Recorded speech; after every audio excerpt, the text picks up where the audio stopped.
Devant l'incarcération injustifiée de plusieurs centaines de ses militants, le collectif des partis politiques pour la finalisation de la transition mène une série d'actions pour dénoncer la dérive dictatoriale du pouvoir par le président Alpha Condé.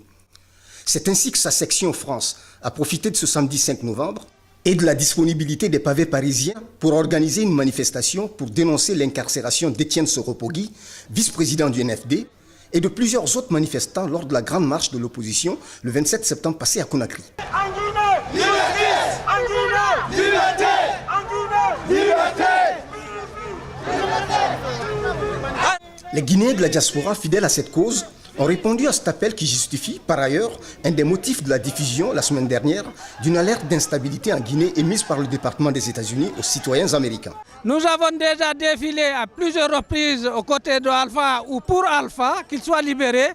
Aujourd'hui, Alpha est installé au pouvoir, il nous assassine, il arrête nos militants, il oublie ses promesses. En fait, il n'a eu aucun plan pour sortir la Guinée de sa misère.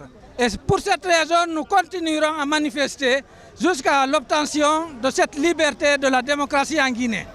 Pour rappel, devant ce qu'elle qualifiait de refus de dialoguer de la part du pouvoir, l'opposition guinéenne avait décidé d'organiser une grande marche pacifique dans le but de dénoncer la restructuration unilatérale de la CENI, la destitution injustifiée des conseillers communaux issus de ses rangs et l'audit du fichier électoral par le gouvernement d'Alpha Condé.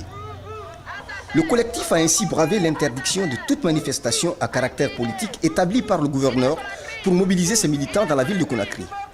L'objet de la manif de Paris, qui a enregistré la présence de Fodé Oussoufou-Fofana, vice-président de l'UFDG, est de donner non seulement une plus grande amplification aux revendications de l'opposition, qui ne trouve aucune suite auprès du pouvoir en place, mais aussi de dénoncer ces arrestations arbitraires de manifestants dans l'exercice de leurs pleins droits, comme défini dans les textes de loi actuels, précisément dans l'article 10 de la Constitution. Ce que nous demandons et que nous réclamons, les Guinéens qui sont morts en 2006, ceux qui sont morts en 2007, les femmes qui ont été violées au stade du 28 septembre, ils se sont battus pour que notre pays soit un pays véritablement démocratique.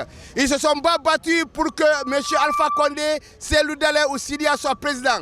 On voulait que la Guinée rentre dans le conseil des pays développés et des pays démocratiques. Je pense que ce combat-là doit continuer. Chacun de nous doit se battre. Nous devons créer toutes les conditions. Nous devons prendre toutes les dispositions pour que les Guinéens qui sont en prison en Guinée soient libres. Il faut qu'on les libère parce qu'ils ont été arrêtés arbitrairement.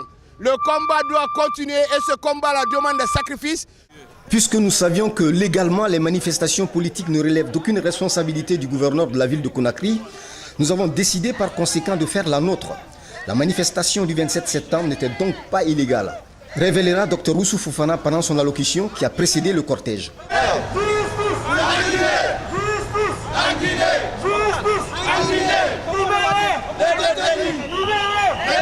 Du métro Château-Rouge à la place de la cathédrale de la gare de l'Est, muni de banderoles, de pancartes sur lesquelles on pouvait lire « Libérer les détenus, halte à la dictature » et d'autres slogans hostiles au jeune pouvoir d'Alpha Condé, le cortège de manifestants a profité de ce parcours stratégique qui est le lieu de passage de la totalité des communautés panafricaines pour clairement se faire entendre durant les 2 heures imparties par la préfecture de Paris.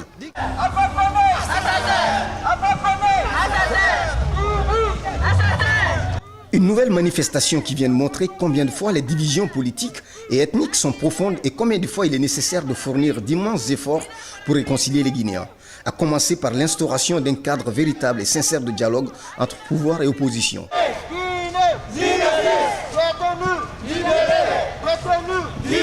D'ailleurs, en marge du cortège, une rencontre impromptue symbolisant cette regrettable division a failli s'aimer un trouble qui aurait pu être très difficile à gérer.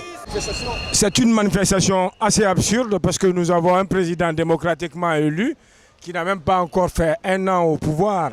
Et ces gens-là, on ne sait pas qu'est-ce qu'ils soutiennent. Ils soutiennent la démocratie. Si c'est la démocratie, nous avons un président démocratiquement élu qui doit mener des actions et qui est en train de le faire. Je pense qu'aujourd'hui, le Guinéen veut évoluer. Ce n'est pas des cacophonies comme ça qui nous intéressent. Je veux tout simplement dire que ça ne sert à rien. S'ils veulent vraiment combattre sur le terrain démocratique, ils n'ont qu'à venir en Guinée, il y a les élections, un président est élu pour 5 ans. Après les 5 ans, ils peuvent faire tout ce qu'ils veulent. On a croisé un monsieur qui a dit, mais pourquoi vous venez manifester ici? Pourquoi pas chez vous? C'était pertinent quand même hein, comme question. C'est pertinent comme question, mais il faut savoir qu'aujourd'hui, vous avez des Guinéens en Guinée qui manifestent et qu'on arrête. Nous, aujourd'hui, nous sommes à l'extérieur. Nous allons mettre tout ce que nous avons à notre disposition pour dire à M. Condé et dénoncer ce qu'on a envie de lui dire et dénoncer les dérives dictatoriales. Ici, on est en France, on a l'occasion de manifester. Sachez qu'aujourd'hui, on a manifesté ici. Demain, c'est à Conakry qu'on va manifester. Et ces manifestations, c'est jusqu'à ce qu'ils cèdent.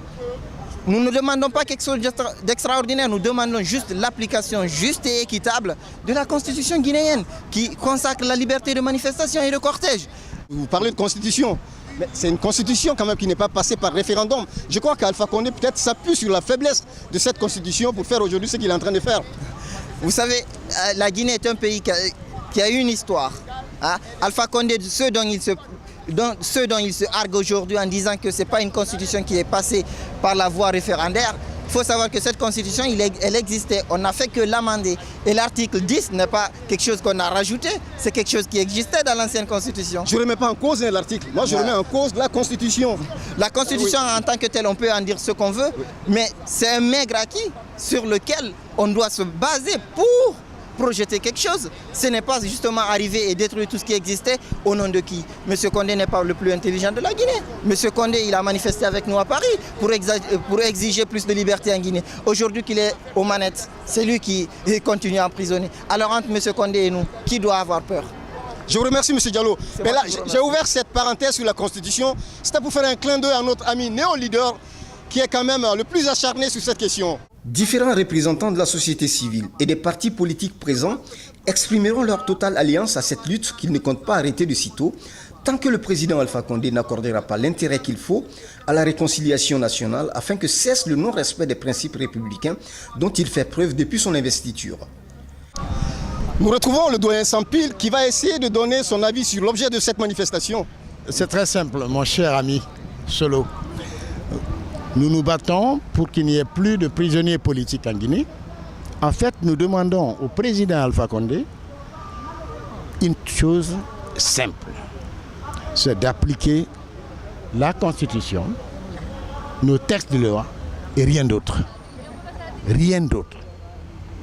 Malheureusement, au jour d'aujourd'hui, nous avons pour président de la République un communiste qui n'a pas malheureusement pu évoluer, dont l'évolution s'est arrêtée en 1960. Notre président est totalement déphasé. Il n'est pas en phase avec son époque. Au jour d'aujourd'hui, ce qui devait servir de fondement en Guinée, c'est-à-dire la justice, est devenu une justice sous ordre du président Alpha Condé. Ils promettent, dans ce cadre, d'organiser d'autres actions encore plus expressives à travers tous les pays où l'on enregistre la présence de Guinéens acquis à leur cause.